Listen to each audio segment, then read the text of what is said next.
ಯಾರಾದ್ರೂ ನಿಮಗೆ ನನ್ನ ಲೈಫಲ್ಲೇ ಸಾಲ ಮಾಡಿಲ್ಲ, ನಾನು ಸಾಲ ಮಾಡೋದೇ ಇಲ್ಲ ಅನ್ನೋರಿಗೆ ಈ ವಿಡಿಯೋನ ಶೇರ್ ಮಾಡಿ. ಅಮೆರಿಕ ಮೇಲೆ ಈಗ $26 ಟ್ರಿಲಿಯನ್ ಎಕ್ಸ್ಟರ್ನಲ್ ಡೆಪ್ಟ್ ಇದೆ. ಯುರೋಪ್ ಮೇಲೆ $17 ಟ್ರಿಲಿಯನ್ ಸಾಲ ಇದೆ. ಅಷ್ಟೇ ಯಾಕೆ ನಮ್ಮ ಭಾರತದ ಮೇಲೆ $682 ಬಿಲಿಯನ್ ಎಕ್ಸ್ಟರ್ನಲ್ ಡೆಪ್ಟ್ ಇದೆ. ನಮ್ಮ ದೇಶದ ಮೇಲೆ ಸಾಲ ಇದ್ರೆ ಇಂಡೈರೆಕ್ಟ್ ಆಗೋದು ನಮ್ಮ ಮೇಲೆ ಇದ್ದಂಗೆ. ಹಾಗಾದ್ರೆ ವರ್ಲ್ಡ್ ವೈಡ್ ಎಲ್ಲಾ ದೇಶಗಳು ಸಾಲದಲ್ಲೇ ಇವೆ. ಇವ್ರಿಗೆ ಸಾಲ ಕೊಡೋರು ಯಾರು? ನೋಡಿ, ಯಾವಾಗಾದ್ರೂ ಯಾವ ದೇಶಕ್ಕಾದ್ರೂ ಸಾಲ ಬೇಕು ಅಂದಾಗ ಅವ್ರಗಳ ಹತ್ರ ಕೆಲವು ಆಪ್ಷನ್ಸ್ ಇರುತ್ತೆ. International funds, IMF, international monetary fund, ಮತ್ತೆ ವರ್ಲ್ಡ್ ಬ್ಯಾಂಕ್.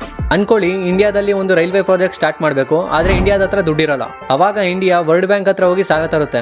ಆಮೇಲೆ ರೈಲ್ವೆಯಿಂದ ದುಡ್ಡು ಮಾಡ್ತಾ ವರ್ಲ್ಡ್ ಬ್ಯಾಂಕ್ಗೆ ಅದ್ರ ದುಡ್ಡನ್ನ ವಾಪಸ್ ಕೊಡುತ್ತೆ ವಿತ್ ಇಂಟ್ರೆಸ್ಟ್. ಅಕಸ್ಮಾತ್ ವರ್ಲ್ಡ್ ಬ್ಯಾಂಕ್ ನಮಗೆ ಸಾಲ ಕೊಡ್ಲಿಲ್ಲ ಅಂದ್ರೆ ಸೆಕೆಂಡ್ ಆಪ್ಷನ್ ಇರೋದೇ ಫ್ರೆಂಡ್ಲಿ ಕಂಟ್ರೀಸ್ ಲೈಕ್ ಚೈನಾ ತರ. ಚೈನಾ ಎಷ್ಟೊಂದು ದೇಶಗಳಿಗೆ ಸಾಲ ಕೊಟ್ಟಿದೆ. ಸಾಲ ಕೊಟ್ಟು ತನ್ನ ಟ್ರ್ಯಾಪ್ಗೆ ಬೀಳಿಸ್ಕೊಂಡು ಆ ದೇಶನ ಹೆಂಗ್ ಬೇಕಾದ್ರೂ ಯೂಸ್ ಮಾಡ್ಕೊಳ್ಳುತ್ತೆ. ಎಕ್ಸಾಂಪಲ್ ಇಂಡಿಯಾ ತಗೊಂಡ್ರೆ, ಜಪಾನ್ ನಮಗೆ ಲೋನ್ ಕೊಟ್ಟಿದೆ ಇಂಡಿಯಾದಲ್ಲಿ ಬುಲೆಟ್ ಟ್ರೈನ್ ನ ಮಾಡೋಕೆ. ಸೊ ಇಂಡೈರೆಕ್ಟ್ ಆಗಿ ನಾವೆಲ್ಲರೂ ಸಾಲಗಾರರೇ. ಮೀನಾಕ್ಷಿ. ಸೊ ಇದೇ ರೀತಿ ಇನ್ಫಾರ್ಮೇಟಿವ್ ವಿಡಿಯೋಸ್ಗೋಸ್ಕರ ನಮ್ಮ ಪೇಜ್ನ ಫಾಲೋ ಮಾಡ್ಕೊಳ್ಳಿ.